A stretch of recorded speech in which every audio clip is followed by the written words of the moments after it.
அப்பா கறி குழம்பு வாசம் தான். போது கறி வச்சிருக்கியா? ஆமாங்க வச்சிருக்கேன்.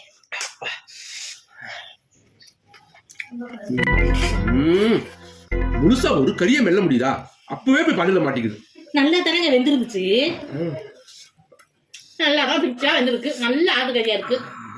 எந்த கடையில இருக்குங்க எப்படி மனம்மா? நம்ம சுயர கடையில அந்த பாயில போட்டோம்னா கரைஞ்சிருது. முழுசா ஒண்ணும் நிக்க முடியாதா? கொஞ்சோன்னு கறி வையே. உடம்பு மொத்தம் கொலஸ்ட்ரால் வச்சுட்டு போதும். இப்ப ஒரு தட்டு நிறைச்சு அள்ளி வச்சிருக்கேன். அம்பளை தின்னுட்டு இன்னும் அள்ளி வைங்கிறியா? போதும் போது தின்னுங்க. நான் எப்படி தின்னு பாரு, இப்ப ஒரு தட்டு நிறைச்சு அள்ளி வச்சேன். இதுல இருந்த கறி எல்லாம் உங்களுக்கு தான் வச்சிருக்கேன். தின்னுங்க, நல்லா பிச்சு பூவா வந்திருக்கு. தின்னுங்க. உரலை கொடுத்தா கூட உதப்பியே தின்றுவா போலயே. தின்னுங்க.